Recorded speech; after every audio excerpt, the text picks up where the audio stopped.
Hello everybody, and welcome back to the Kingdom Hearts HD Dream Drop Distance playthrough. So, we finished off our time in Traverse Town last time, finally, and we are all up to date on the delight that is all our treasure chests, so I feel a lot happier right now. It means in terms of our total, I will always know exactly where we're at. But yes, we are on to the final stretch, I suppose, of Dream Drop Distance, i.e. the sort of second half, so to speak, of the game, because we've got these two wonderful worlds here that are actually two pretty gosh darn excellent worlds. We've got the Country of the Musketeers, and we've got Symphony of Sorcery, and they're both really unique. And I would say actually do end up coming out as two of the most fun worlds in Dream Drop Distance. Because there's such a variety within both of them that it's just very delightful. And it just makes me happy. We're going to start off with Country of the Musketeers, because it is the one with the lower level, recommended level limit. So, obviously, it is one that is arguably a lot easier. But what's really nice is that it's based on the actually really delightful Mickey, Donald, Goofy, The Three Musketeers film. Which was, and still is actually, a really fun little film. It's actually the only direct-to-video Disney film that a Kingdom Hearts world has ever actually been based on. Obviously, there have been stories in the Kingdom Hearts world that have been based on direct-to-video narratives. I'm primarily thinking of Kingdom Hearts 2's Agrabah, and obviously, I think that's probably it in terms of the direct-to-video links. Pretty much everything else has been sort of your tentpole Disney releases. But Country of the Musketeers is definitely the first world entirely that is based on a direct-to-video movie. And honestly, I'm really quite glad that it is the Three Musketeers that got that treatment, because even though it wasn't very well received critically, I think it's about a 36 on like Rotten Tomatoes and so on and so forth, which is definitely not great. It's still just a really fun, charming little film. And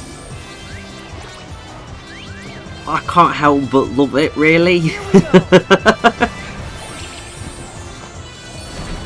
think I watched it earlier this year, actually, and it just reminded me how much fun the film actually is. And what's particularly nice is that Sora's version of the story does ultimately take you through the entire narrative of Country of the Musketeers, which is, well, of the Three Musketeers, which is great, so this is great, and hey look, it's Mickey!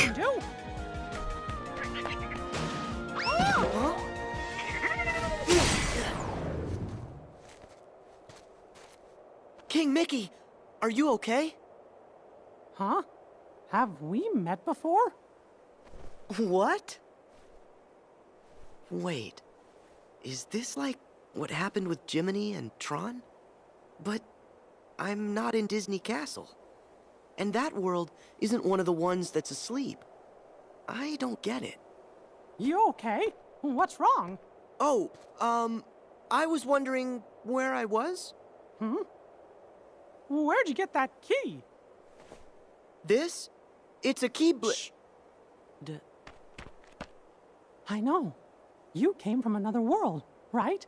Huh? Yeah. My name's Mickey. I'm working on a problem. That's why I'm in this world, being a musketeer.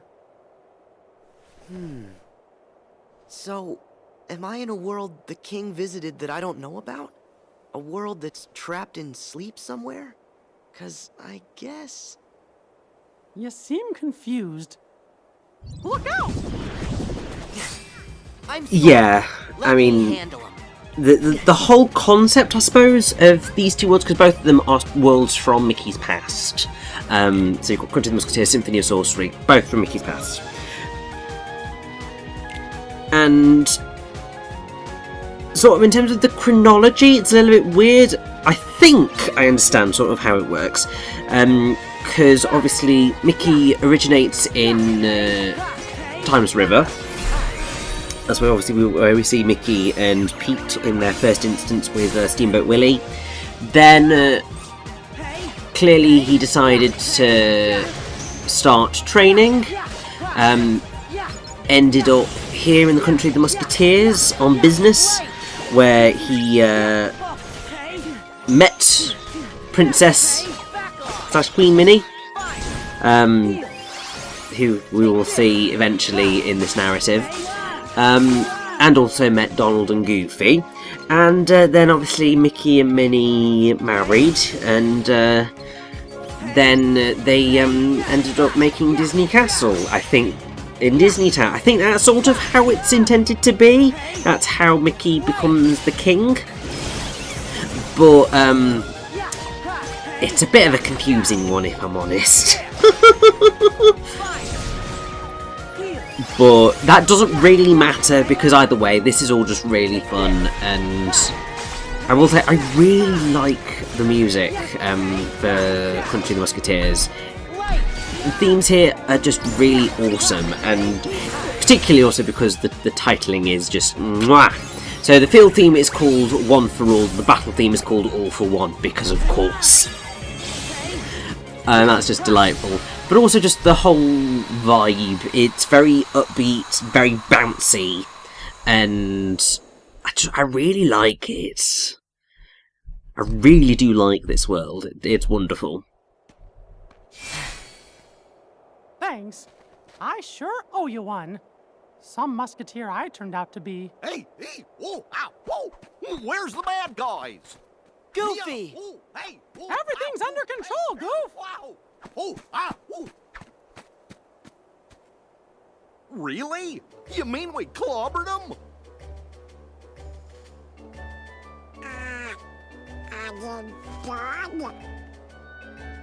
Hey, Donald! What? Who are you? Gorsh, do I know you from somewhere? No. Nice to meet you. Say, fellas, this is Sora. And it doesn't matter when we met. Once we make a friend, we're friends for life. Hi, I'm Donald. And I'm Goofy. Friends for life. Now, we've got to go protect the princess. Donald, Goofy, follow me. Hey, wait! You're not gonna let me come along?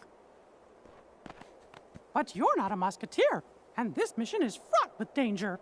All the more reason I should help.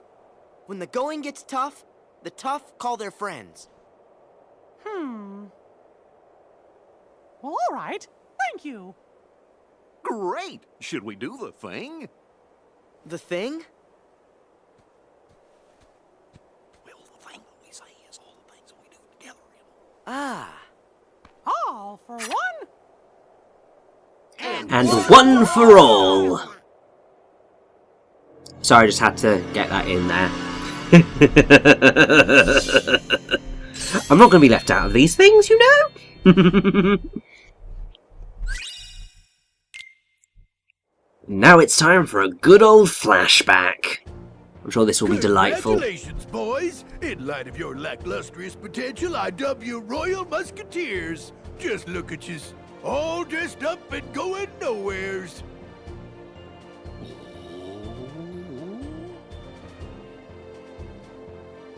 Now then, let's get right down to your inaugural mission. Bodyguards to Princess Minnie. Some nefarious nincompoop has got it out for her, see? And it's your job to personally keep her safe. Somebody's after the princess. Tell us. What? So soon? Don't we get some practice? Why? The 1, 2, 3 of us are ready for anything.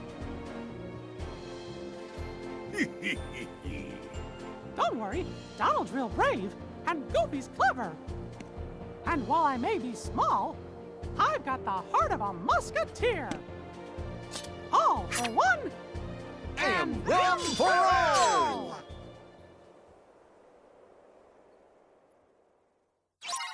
Can I just point out that I'm pretty sure Mickey's ear flips depending on which angle you view him from.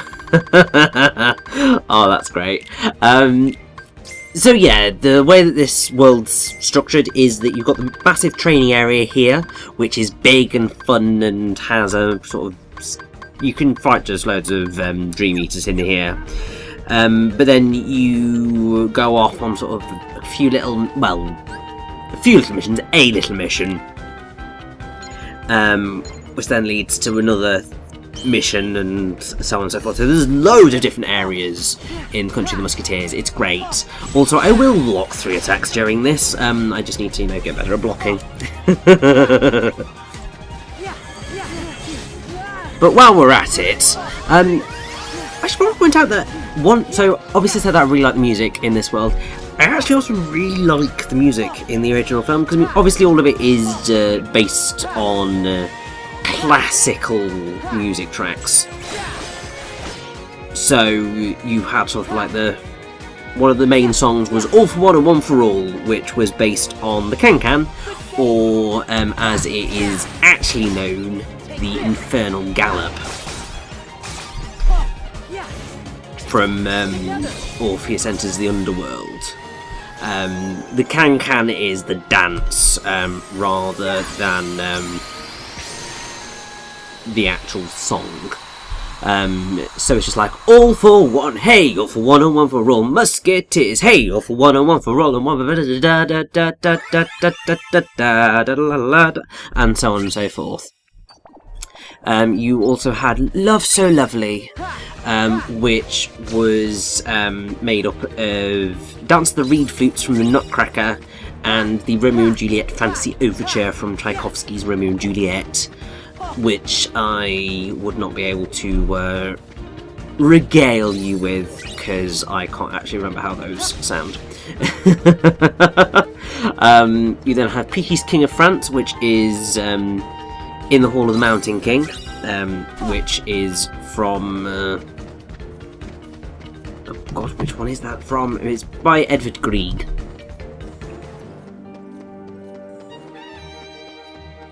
Oh, apparently it's literally... That's just the name of the song.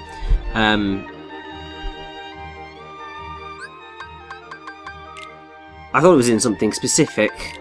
It was used as incidental music in Ibsen's play Peer Gynt, but yeah. Oh no, yeah, I'm right. It is the da da da da da da da da da da da. Yeah, the only reason that I really remember that song at all is because it was the theme music for a theme park near where I live called Alton Towers, which is great. Then you have Sweet Wings of Love, which is the Blue Danube. Then the one that sticks in my head the most, which is Chains of Love, which is the habanera from Carmen.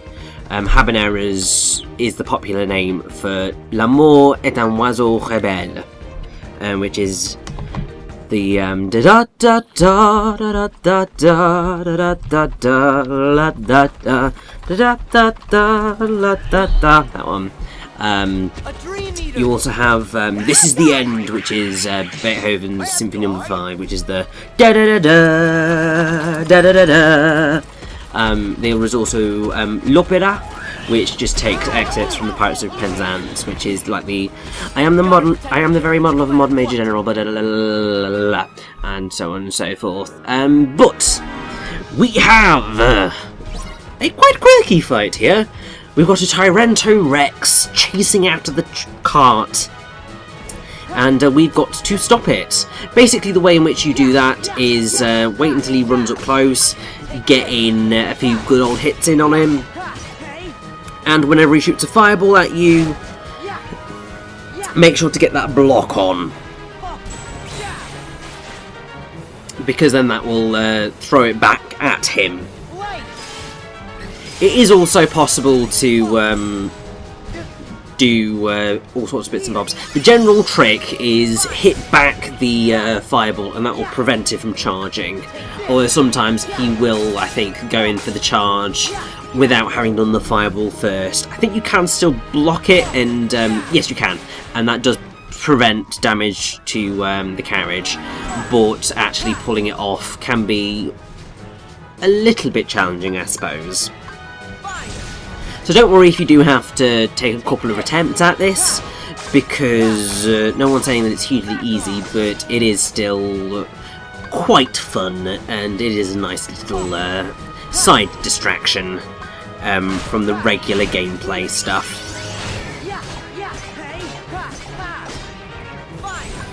But you do want to make sure that you are just constantly attacking. Obviously, Balloonra is really helpful, because it just causes all sorts of chaos. And yeah, it is basically just get your blocks in, and that should mean that you are victorious! But I will say that I'm very happy, because the appearance of the Tyrantorex here means that we are getting the Tyrantorex recipe, which means that I can get my Tyrantorex, which therefore means that I can get once more. Hell yes! Oh look, it's the Beagle Boys. Au revoir.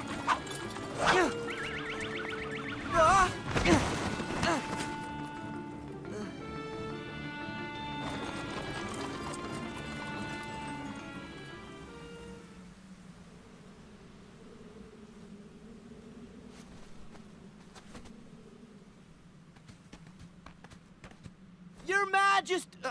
I mean, Mickey! Sora! I'm sorry. They got away with the princess. Don't be. It's not your fault.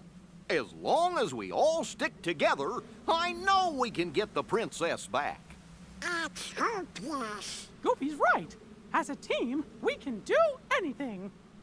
Yeah. Come on.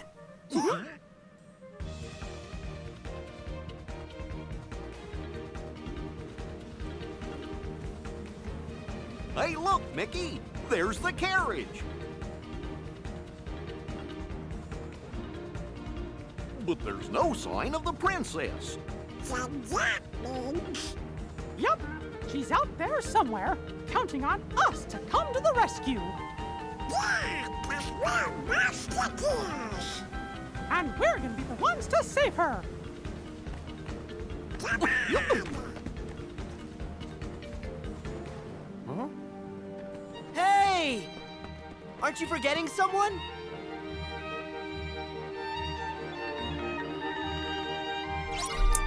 So yes, we begin, and I will let you know there is a somewhat challenging fight that is going to occur shortly, which I may or may not have died to. Is one of those instances of a small arena and a rather infuriating enemy. And by infuriating, it is mostly down to its size in said arena, with it also being a difficult enemy. But we have got, I believe, a few new Dream Eaters that we are coming across here in Country of Musketeers, because I don't think we've had a Halberd yet, which is this flying thing. We've had other flying enemies, but I think this is the first appearance of the Halberd. There's also the Ducky Gooses, which I'm not sure whether we have had. Yeah, we might have had them in Prankster's Paradise, but I could be completely wrong on that. We will also be coming across an Ourline, which is great. I'm not sure if this is actually the first appearance of the Meaty Bunnies as well. I really should sort of look into these things more, because yeah, so this is the first time we've ever come across the Mimi Bunnies. They're quite fun, I suppose. We're going to get one later on that is going to be quite useful, I think. And, it's the special portal. Of course it's the special portal. And yes, I've just confirmed Ducky Goose, this is their first appearance. I think it is sort of... With a lot of the Dream Eaters, sometimes they do only turn up in one world or two worlds. So, for example, the Howlbirds... Is it the Howlbirds? Yeah, the Howlbirds appear in this world and also in the final world of the game, which obviously we will get to eventually, but we have actually got to get to that point to be able to properly talk about that, because it is sort of a bit of a spoiler of a world if it's just mentioned right now. And I mean, probably prudent talking about the whole thing, I suppose. But yes, there it is. It's the good old rare Tyrantorex. And yeah, Tyrantorexes are really, really, really freaking powerful. They can do so much damage to you. It is unreal. So you do just want to be very careful whenever you're taking one down, because as you can see, they can just obliterate your health bar so insanely quickly that you just need to be ultra careful. Otherwise, you're gonna regret it, and that was definitely what buggered me over and caused that lovely little edit that you saw. That said, I am glad I did this, because it, you know, means one less special portal that I have to deal with in the extras. The less work I have to do at that point, the better, in my opinion. Largely because I am quite lazy with that sort of stuff, but still. But yes, so what I was talking about with spoilers, because we're going to be mucking about here for a little while, is at the time that I'm recording this commentary, we have had the unfortunate situation where some rather unsavoury characters have ended up leaking parts of the real Kingdom Hearts 3. They've managed to get their hands on, I think, about 30 copies or so. And, yeah, started leaking it all over the internet, because of course they did, because they're fucking assholes. But thankfully, Tetsuya Nomura and the folks at Square Enix have seemingly, they were prepared for dealing with sort of issues of that nature, which I'm really happy about. Well, I say I'm really happy. They released a statement on social media, I believe it was today actually, when I'm recording this commentary, effectively announcing that the game's epilogue and secret movie were not sort of on the were not on the disc, and would be coming as part of, would be coming at a later date. And by later date, I think either what they meant was that they were going to upload it onto YouTube themselves, or what I think they meant was that it's sort of like a day one patch situation for the epilogue and the secret movie. Now, in the majority of circumstances, I would look at that and go, oh no, that is not okay, because I'm very much against locking off content of a game behind like a day one patch or a download. It's because it's like, if I have bought this game, I have bought it so that I've, you know, got the actual physical thing, and if the internet fails, I've at least got the game to enjoy. Also, for all those poor souls who have really, really terrible internet, they then don't have to worry about downloading that sort of stuff, because I just think it's unfair. And I very much stuck by my beliefs on that when Spyro Reignited came out, because that was an instance where basically 2/3 of the game were not on the disc. Like, you had to do a pretty big download to be able to play most of Spyro 2 and Spyro 3, as far as I'm aware anyway. And personally, I cannot support that type of business practice. I don't think it's okay. And so I ended up voting with my wallet, really. It's not something I generally do, but it was one thing where I did feel quite strongly, and then felt quite happy in that decision because of the just really lack of care for accessibility that seemed to be prevalent there, because there were no subtitles in the game. So any poor soul who was deaf or hard of hearing, no way they can tell what's going on half the time, which I just find to be really unfortunate. Obviously, there is the flip side of the fact that I had a delightful time with Pokemon Let's Go Eevee, and for people with motor difficulties, that was not a great game, because motion controls were like they were part of the game. Sometimes my brain thinks, yes, support things or do not support things, and other times it gets a bit lazy. I'm a bit of a hypocrite on that front sometimes. It's not a good look, but as long as, you know, I'm doing good sometimes, at least it's something. But getting sort of eventually round to the point, the decision to withhold sort of the major spoilery bits from the disc until launch, I do think is, in this instance, a good idea. And the reason for that is that obviously this is a game that people have been waiting for such a long time. Like, what happens at the end and that secret movie are huge to those of us who have followed the franchise since it began. It's like, even though the franchise is not ending, it's the end of an era for us. And it's the type of thing that you do not want the surprise being ruined. Like, you just don't, because it's the type of thing where the surprise is part of the magic.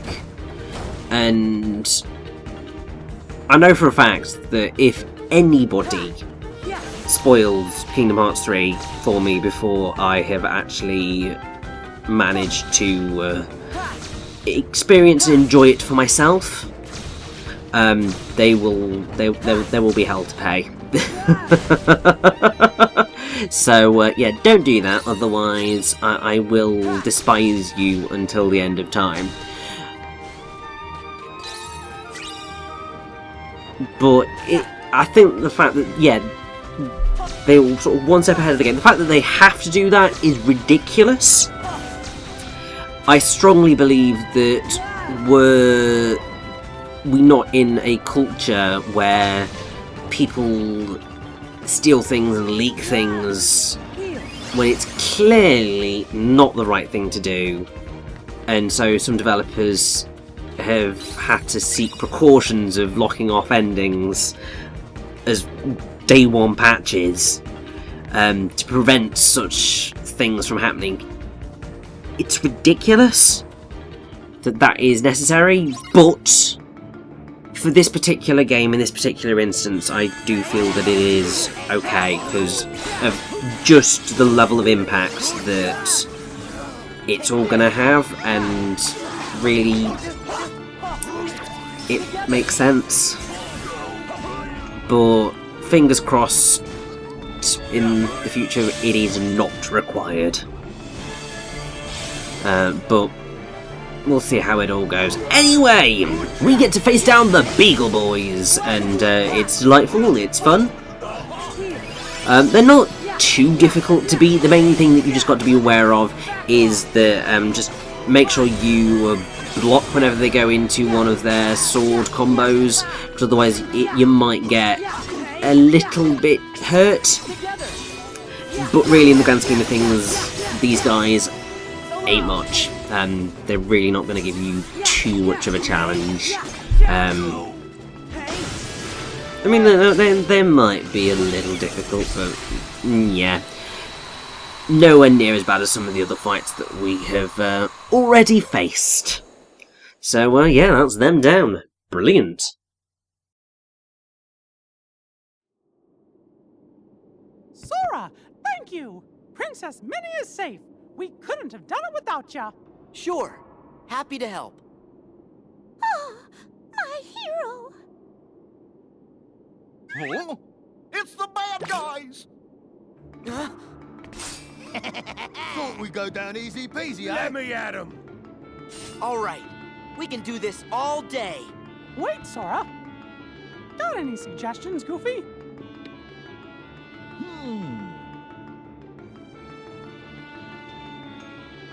Oh, You've got an idea? and it might even be a good one, too. Hold on. Sure. Take your time.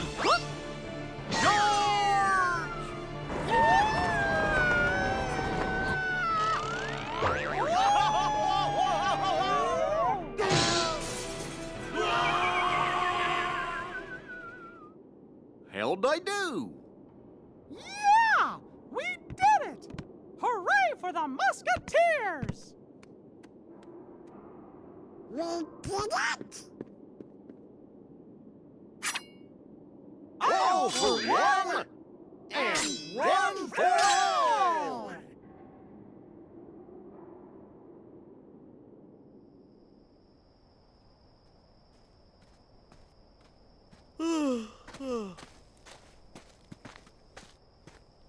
Huh? Do you see that? What's up? Hey, you! Not so fast! Goofy, where are you going? What's the matter, Sora? Hold on. Oh, Mickey, Goofy just sort of took off. Goofy's gone? But why would he leave his post? Not you too, Donald! What do we do? It's a disaster. Calm down, Donald. Start from the beginning. The captain's gonna kidnap Princess Minnie. What? But he's the one who made us Musketeers. It was all a big lie. A lie? Well, lie or no lie, Musketeers don't ever run from danger. Then it's time for me to get a new job. Donald, wait! Together we can stop Captain Pete. Yeah, we're in this together. Come on, we'll be right beside you, 'cause we're friends. I just can't do it. I'm sorry.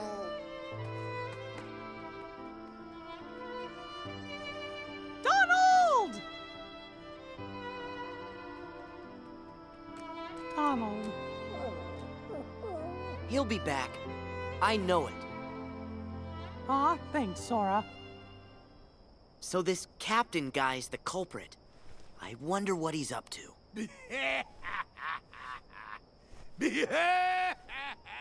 What am I up to? Huh? I'm up to plenty. Oh, Pete? Who's that?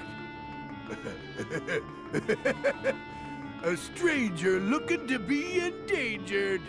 You! Mangle these yardsticks!